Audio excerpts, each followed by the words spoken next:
Boa noite, a graça e a paz do Senhor Jesus, amém?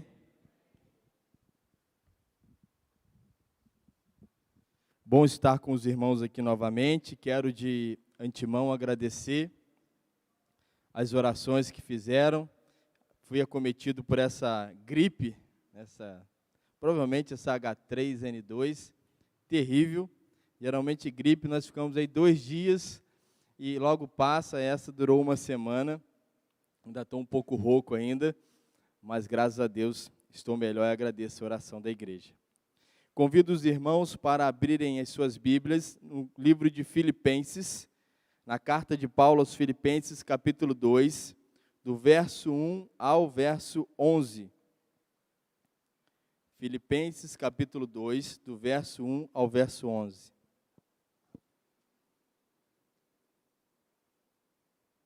Leio aqui na versão NVI.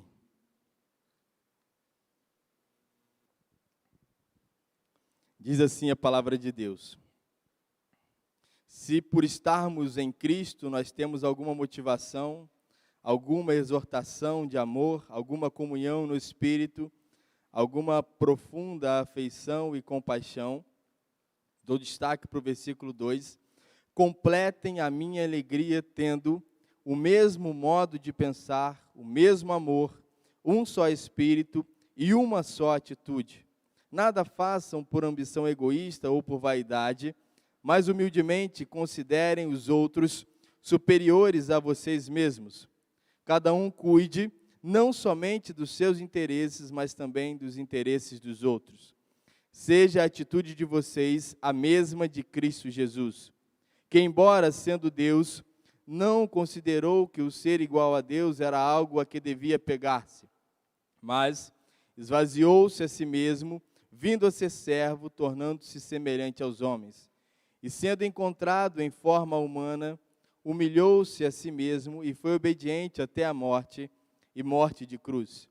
E por isso Deus o exaltou à mais alta posição e lhe deu o nome que está acima de todo nome, para que ao nome de Jesus se dobre todo o joelho nos céus, na terra e debaixo da terra, e toda língua confesse que Jesus Cristo é o Senhor, para a glória de Deus Pai. Vamos orar? Pai amado e bendito, muito obrigado pela leitura da Tua palavra e rogamos ao Senhor que fale conosco através dela. Em nome do Senhor Jesus, amém. Amém. Pode aumentar um pouquinho só, por favor? Antes de entrar propriamente no texto, gostaria de comunicar à igreja aqui que nós estivemos ali, o coro, alguns irmãos na Santa Casa, e foi um tempo muito bom de podermos louvarmos, adorarmos o Deus Todo-Poderoso. Tivemos a presença ali de alguns profissionais, e uma maneira também que nós tivemos de honrar a equipe de profissionais que trabalha lá, e aqui eu quero uma vez mais externar a nossa gratidão à doutora Nádia pela oportunidade que tivemos ali de passar aquele tempo no hospital. Sem mais delongas, vamos direto ao texto.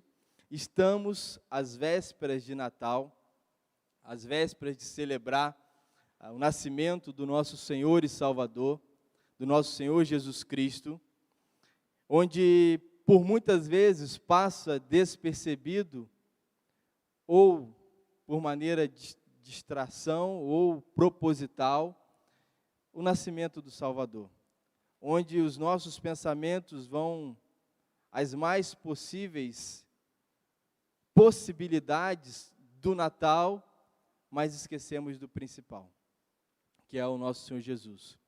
E nós estamos aqui, o último culto antes do Natal, onde celebraremos o nosso nascimento, onde não nos é imposta celebrar, mas o fazemos por motivo de alegria que temos da chegada do Salvador. A palavra de Deus somente nos encoraja a celebrar a morte e ressurreição do nosso Salvador, mas celebramos também o nascimento, porque é motivo de festa para nós. E a mensagem dessa noite é como completar a alegria. Celebramos a um Deus que se fez homem, que veio através de uma adolescente virgem, passou pelos mais diversos percalços, com um propósito bem definido. Ele sabia esse propósito e ele cumpriu com excelência esse propósito. Qual de nós aqui nessa noite, que está aqui presente, ou você que nos assiste aí pelo nosso canal no YouTube, e de antemão também já te peço que compartilhe, que curta, para que mais pessoas tenham acesso a essa palavra. Qual de nós aqui estaria disponível para ir preso? Qual de nós teria a coragem de se oferecer para ir para uma penitenciária, para ir preso, enclausurado, não em definitivo, mas apenas por um período? Talvez às vésperas do Natal, uma melhor escolha seria ir preso. Muitos, ou praticamente todos, não teriam essa coragem. Mas foi o que Thomas Mott Osborne fez em outubro de 1914. Ele entrou para a prisão de Auburn, interior do estado de Nova York, não de maneira impositiva, mas ele se ofereceu. E como todos os outros presos, ele colocou o seu uniforme, ele foi fotografado, ele teve as suas impressões digitais ali coletadas e teve as suas posses recolhidas antes de entrar na prisão. Ele cruzou vários portões de ferro, um por um, até chegar à sua cela. 1,20 m de largura, 2,20 m de comprimento, 2,20 m de altura. Osborne, a grande diferença dele para os outros presos é que ele poderia sair quando ele desejasse. Ele fazia parte da Comissão Estadual de Reforma Prisional. E assim, voluntariamente, ele deixou a sua liberdade e buscou experimentar a vida atrás das grades, dia após dia. Deixou de lado a liberdade ao qual ele detinha e avançou naquela penitenciária no intuito de estudar a vida daqueles internos. E após esse período de estudo, vivendo na pele o que eles viviam, poder melhorar, aprimorar o sistema prisional para os presos e de uma maneira geral. Osborne dormiu numa cela fria e úmida, ele comeu a mesma comida que os detentos comiam, ele executou as mesmas tarefas, os mesmos trabalhos que os internos o faziam, e também ele ainda passou uma noite na solitária. Esse é o retrato do que o Osborne fez, e ele dá uma declaração muito interessante. Ele diz o seguinte, abre aspas: sou prisioneiro, estou trancado, estou preso. Por nenhuma possibilidade humana, nenhum ato meu próprio, posso abrir as trancas de ferro que me separam do mundo e me mantêm nesse pequeno cubículo de pedra. Sou prisioneiro voluntário, é verdade. Contudo, mesmo um prisioneiro voluntário não pode destrancar a porta da cela. Ainda que estivesse ali voluntariamente, ele não poderia tomar a decisão de imediato e destrancar a porta daquela cela. E assim como Osborne era livre e tomou aquela decisão e estava confinado à sua prisão, Jesus, ele era onipotente, mas indefeso como uma criança, com sua necessidade de leite materno para sobreviver. Assim como Osborne não tinha necessidade, nem o dever de entrar naquela prisão, assim o Senhor Jesus, nosso Senhor e Salvador, não tinha a necessidade, mas Ele deixou de lado o seu justo direito da divindade para se tornar a pessoa menos privilegiada, nascida entre os mais pobres dos pobres. É o nascimento do Senhor Jesus. É o Natal que nós celebramos. Ele não precisava enfrentar o que enfrentou. Não precisava se humilhar a tamanho ponto de ter que se tornar um humano e viver o que ele viveu. Mas ainda assim, ele o fez. Submeteu-se à fraqueza da carne humana, o Todo-Poderoso Criador do universo e da terra, ele veio até a terra, contudo não deixou de ser Deus, quando se tornou homem na pessoa de Cristo, nem perdeu seus atributos divinos, como onipresença e onipotência, mas ele simplesmente deixou de lado esses atributos por um período, por um tempo.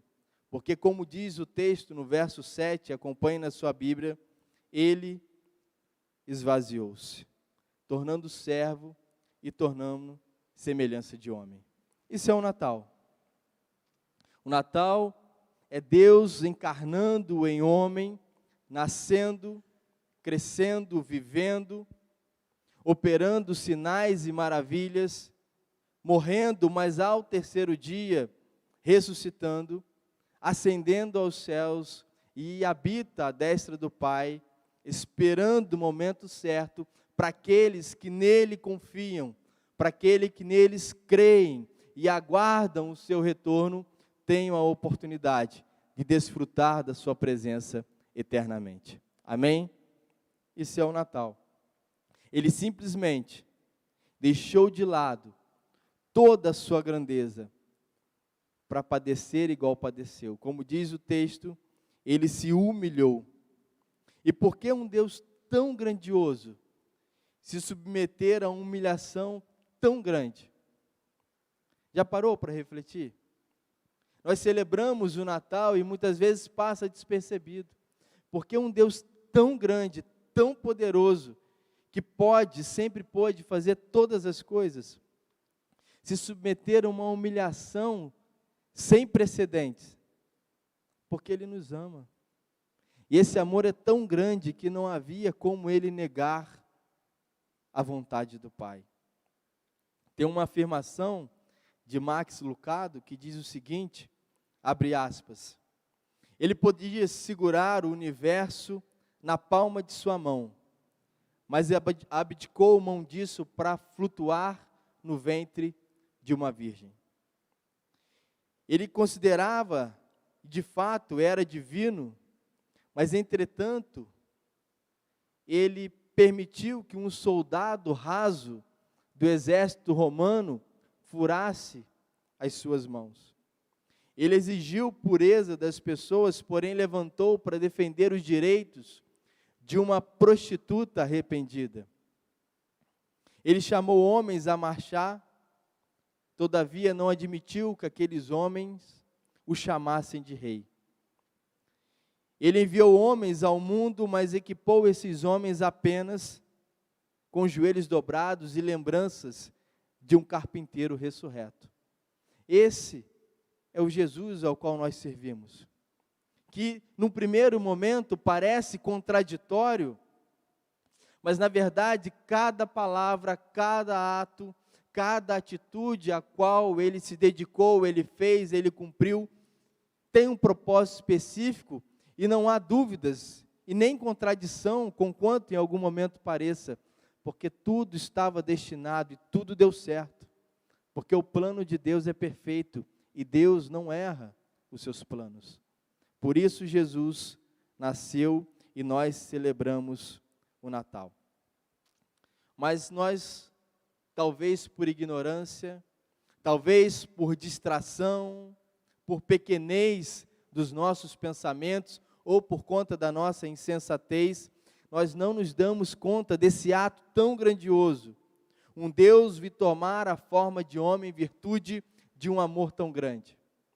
E o Natal justamente nos oferece essa possibilidade, não para presentearmos uns aos outros, não para gastar um pouquinho mais, não para desejar Feliz Natal ou se vestir com uma roupa engraçada vermelha, não. É para nos lembrar que esse amor tão maravilhoso, que antes de se entregar absolutamente na cruz do Calvário, ele se manifestou de maneira primeira através do nascimento do Salvador, através do nascimento de Jesus Cristo. E por isso, como igreja, nós celebramos o Natal, para lembrar que esse amor começou com um nascimento sobrenatural, através de uma virgem, anunciado de maneira fantástica por anjos do Senhor. Nasceu em Belém, onde através de um recenseamento proposital, José e Maria avançaram até aquela cidade, procuraram por diversos momentos se hospedar nas hospedarias disponíveis, mas com vagas indisponíveis. E mesmo que conseguissem se hospedar na melhor hospedaria de Belém, ainda assim seria um local indigno de receber o Rei dos Reis, de desfrutar e presenciar o nascimento daquele que viria para salvar a humanidade.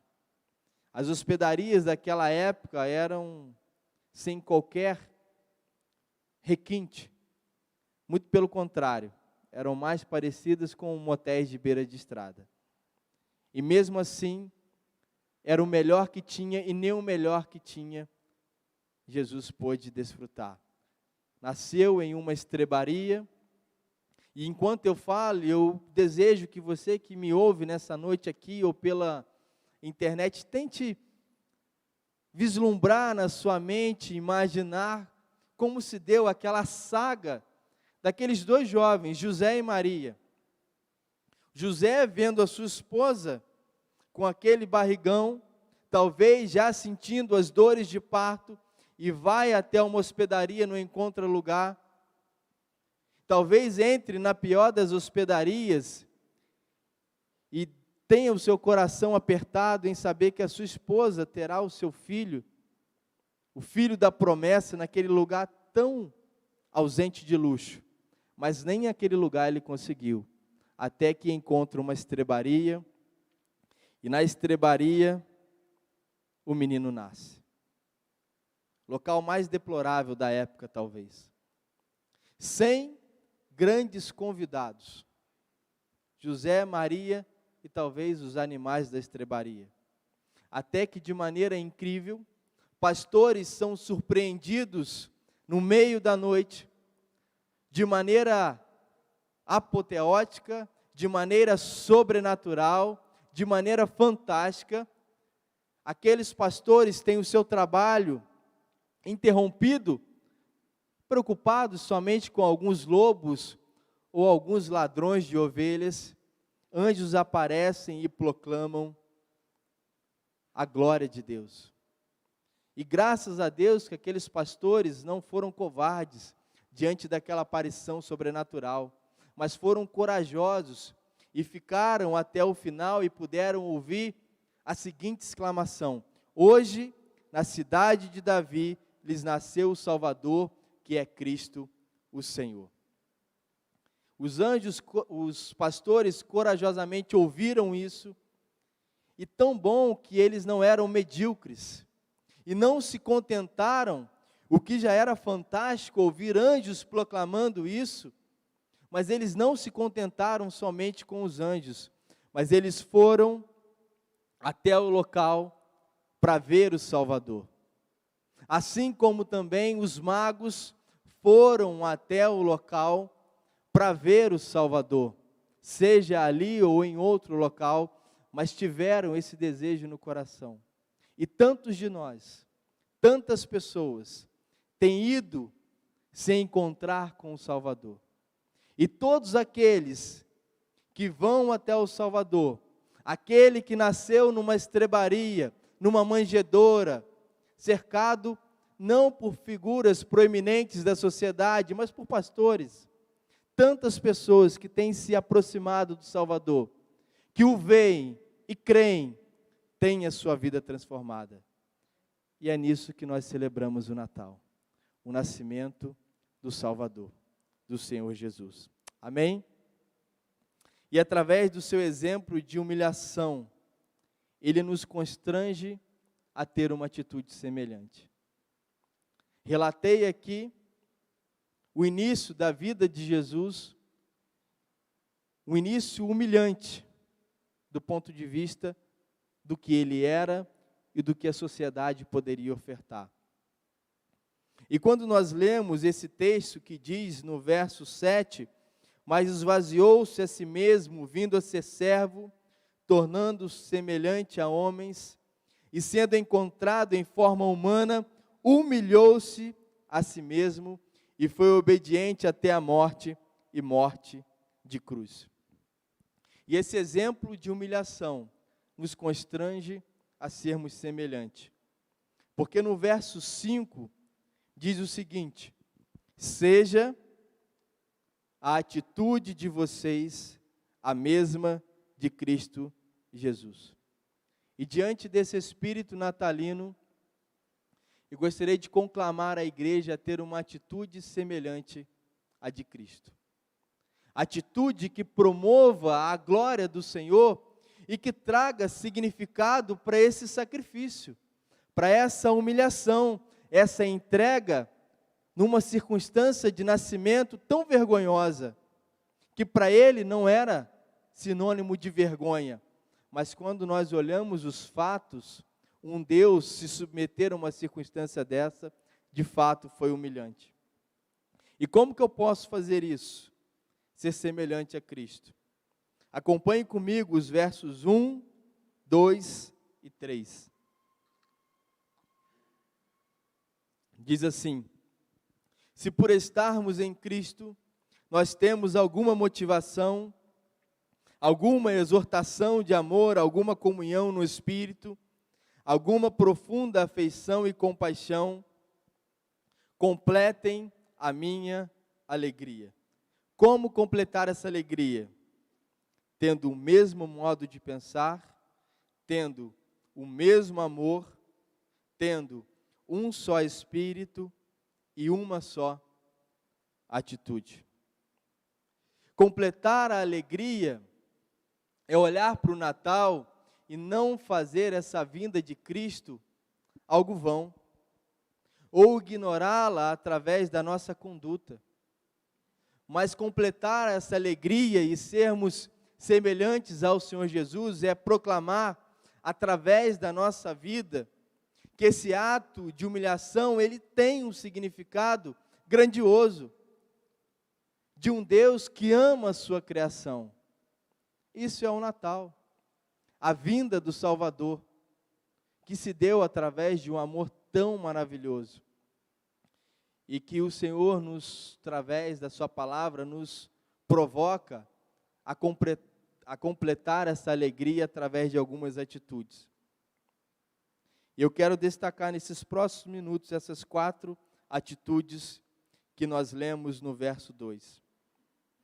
Para que o Natal não seja esvaziado por nós, mas que o Natal, ele tem o significado no esvaziamento de Cristo. E a primeira atitude que nós temos que ter para completar essa alegria e sermos semelhantes a Cristo é ter o mesmo modo de pensar. Como que Jesus pensava? Não é simples responder isso, mas quando nós olhamos para a vida de Cristo, é possível perceber que ele trazia sobre si sempre a vontade do Pai. A sua mente estava sempre inclinada a cumprir os desígnios de Deus. Não é à toa que ele falou: seja feita a tua vontade. Esse era o modo de pensar de Jesus Cristo. E quando eu entendo que eu devo completar a alegria sendo semelhante ao Senhor, o meu modo de pensar tem que ser a vontade do Pai sobre a minha vida. A vontade do Senhor tem que se cumprir sobre mim. Então eu tenho que pensar em tempo, em fora de tempo, o que o Pai deseja para mim. E quando eu consigo compreender isso, a minha vida faz sentido e eu começo a me tornar semelhante ao Salvador. Além disso, quando nós olhamos para a conduta do Senhor, além de estar sempre pensando na vontade do Pai, Jesus estava sempre pensando nas pessoas que estavam ao seu redor. Sempre com um olhar de compaixão, com um olhar de empatia, com um olhar de justiça, sim, mas com um olhar envolvente. Ele não conseguia deixar de lado as pessoas que estavam ao seu redor. Portanto, ele pensava também nas pessoas. E o nosso pensar deve ser semelhante ao Senhor Jesus. Graças a Deus que não há invenção capaz de projetar aqui na frente os meus e os seus pensamentos. Com certeza ficaríamos constrangidos. Mas embora eu não possa ver o seu e você não possa ver o meu, isso não nos exime da responsabilidade de termos pensamentos semelhantes ao Senhor Jesus, porque a todo momento o Pai sonda o nosso coração e é capaz de ver os nossos pensamentos. E o nosso objetivo principal é agradar a Deus. Então, que o nosso pensar seja de promover a glória de Deus e de agradar ao Deus Todo-Poderoso. Porque Ele sabe aquilo que pensa, sabe aquilo que nos esforçamos para pensar e aquilo que nos esforçamos para deixar de pensar. O que tem ocupado a sua mente? O que você pensa quando olha para a tela de um celular? O que você pensa quando olha para uma televisão? O que você pensa quando olha para um homem? O que você pensa quando olha para uma mulher? Será que os nossos pensamentos têm a semelhança do pensamento de Cristo? Ou será que o nosso pensamento envergonha o Evangelho? Para completar a alegria, o nosso desafio é ter o mesmo pensar de Cristo. Que o nosso pensar seja cumprir o querer de Deus, entender a vontade de Deus e o propósito para o qual nós fomos chamados. Que o Espírito Santo venha nos incomodar, para que o nosso pensar promova a glória de Deus. Porque se constitui numa armadilha muito grande, porque as outras pessoas não veem, mas Deus vê o que nós pensamos. A segunda característica que temos que ter, semelhante a Cristo, que diz o texto, o apóstolo Paulo, é o mesmo amor. E se pensar já era difícil, amar é mais difícil ainda. Porque ter o mesmo amor de Cristo foge às nossas possibilidades, mas não foge à nossa responsabilidade de tentar. Porque o amor de Cristo é um amor sacrificial, é um amor verdadeiro, é um amor disposto a servir, é um amor que nos constrange, porque ele é inesgotável, é imensurável, ele é incondicional. E é esse mesmo amor que o apóstolo Paulo nos convida a ter. Amor que, embora não sendo capaz de medir face à sua grandiosidade, por ser magnífico e fantástico, ainda assim, ele não se ensoberbece. É um amor tão grandioso, mas é um amor humilde. É um amor tão poderoso, mas não é um amor vaidoso. E como amar dessa maneira? Somente através do poder de Deus e através do nosso desejo de sermos semelhantes a Cristo. Ele nos desafia a buscarmos essa semelhança e que cada um pratique a averiguação de olhar para dentro de si e ver as intenções, de perceber as nossas interações e de mapear os nossos relacionamentos. Será que eu tenho me esforçado no intuito de valorizar o significado do Natal, a vinda do Salvador? Eu tenho buscado ser semelhante no amor dele, porque vir um Deus em forma de um bebê é um amor muito grande. E isso é o Natal. O modo como eu me relaciono com as pessoas é semelhante ao amor que Cristo deseja, é semelhante ao amor que eu deveria ter pelas pessoas, porque Ele sempre nos encoraja a amar uns aos outros. Amar uns aos outros como eu vos amei. E esse termo uns aos outros, ele é recorrente na palavra de Deus: amar uns aos outros, confessar uns aos outros, preferir uns aos outros, edificar uns aos outros, carregar os fardos uns dos outros. Esse é o amor que o Senhor Jesus nos convida a ter. O amor de Jesus, ele é capaz de perdoar. Será que o nosso amor é capaz de perdoar? Será que existe alguém, e talvez o Natal seja o momento mais propício para isso? Será que existe alguém a quem eu deva pedir perdão? Ou será que existe alguém a quem eu deva liberar perdão? E eu devo desenvolver essa capacidade com esse amor de perdoar, de ter um coração disposto a liberar perdão e de ter um coração humilde a pedir perdão. E o amor de Jesus nos constrange a fazer isso. Amém? Terceira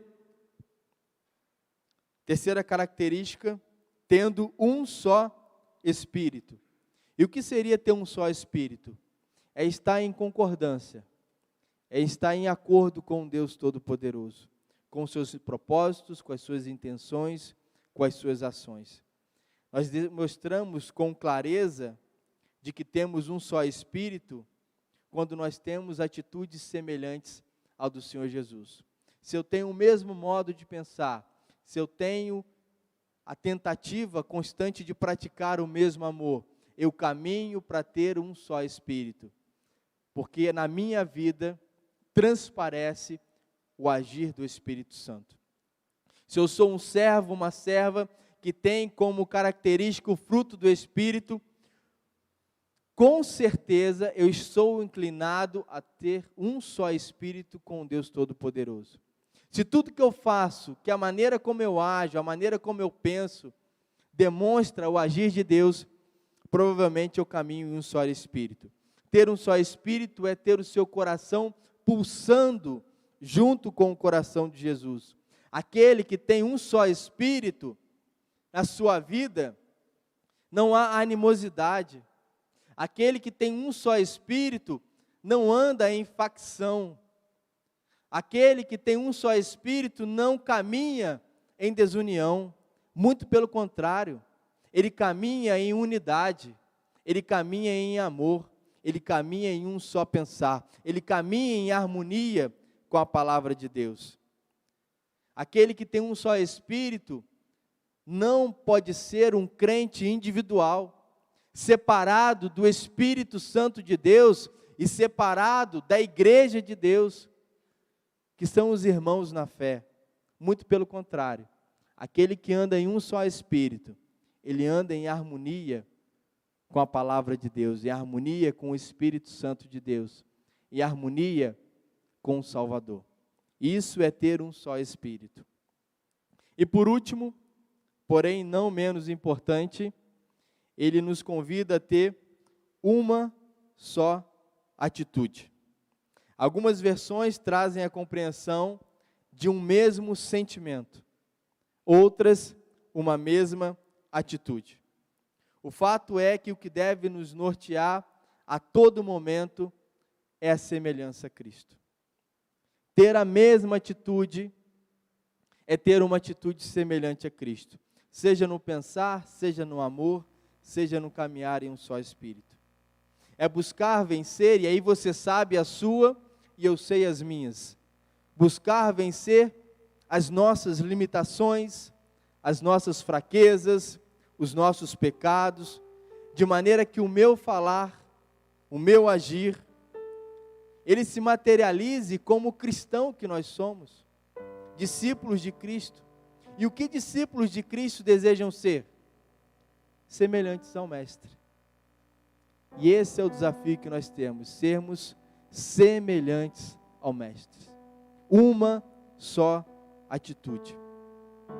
E talvez você se pergunte nessa noite, e você que me assiste pela internet,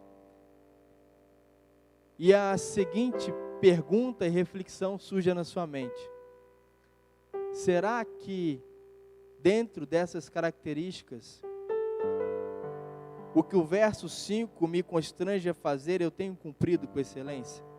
Seja a atitude de vocês a mesma de Cristo Jesus. Será que eu tenho o mesmo pensar? Será que a alegria se completa com o mesmo pensar? Se completa com o mesmo amor? Será que Deus, ao olhar para mim, veja em mim um servo que tem um só espírito e uma mesma atitude? Como responder isso? É refletir.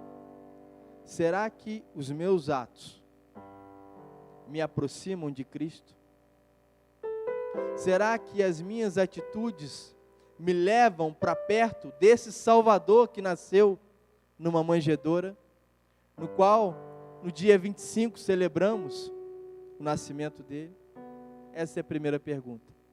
A segunda pergunta é a seguinte: será que as minhas atitudes, embora a primeira seja questionar se elas me aproximam do Salvador, a segunda é: as minhas atitudes aproximam as pessoas do Salvador? O meu modo de agir, o que o texto nos convida a termos uma só atitude, essa atitude aproxima as pessoas que estão ao meu redor desse menino Jesus que nasceu?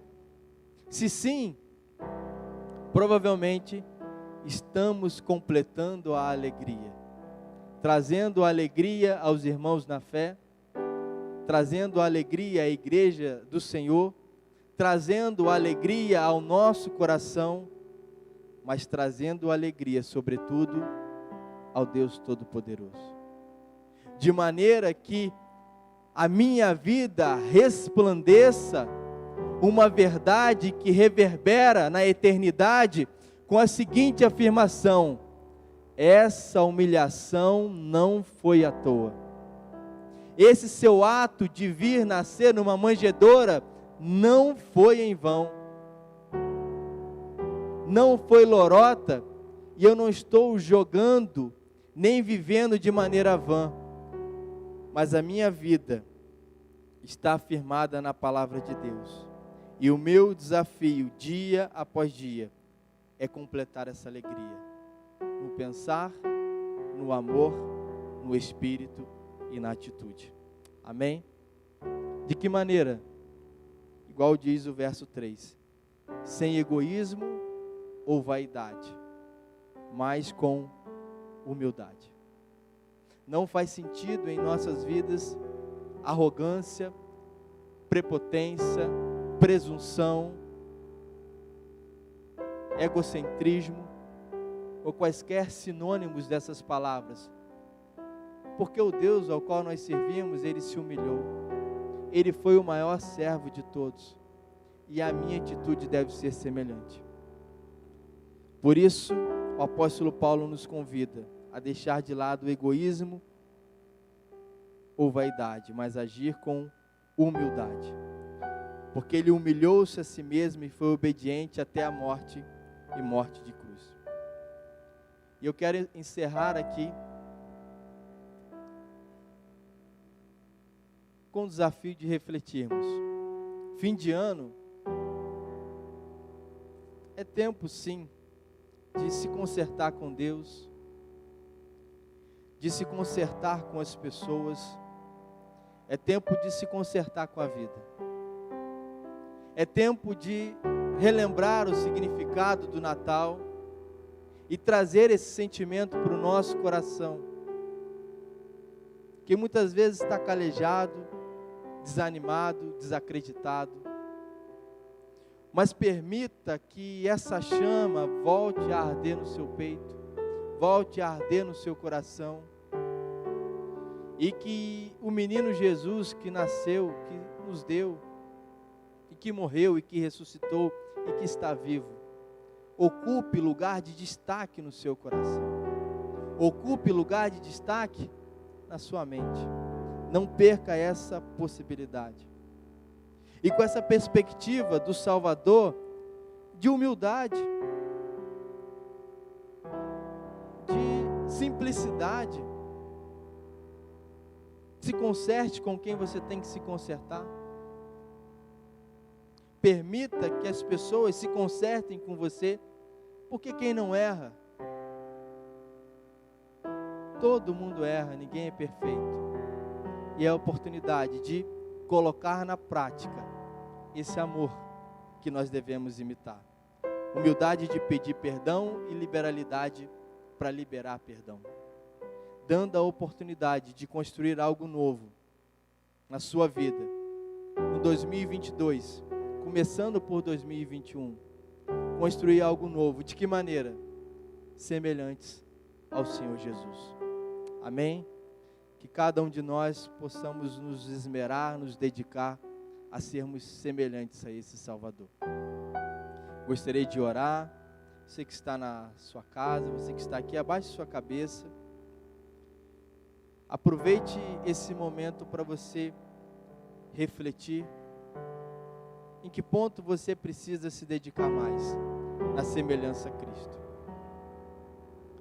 Soberano Deus e amado Pai, nós queremos neste momento render graças ao Senhor pela oportunidade que temos de ouvir a Tua palavra, de refletirmos e termos o nosso coração cheio de gratidão pelo Senhor ter vindo, se humilhado, deixando de lado a sua glória e submetendo a tamanha humilhação. Muito obrigado, Senhor.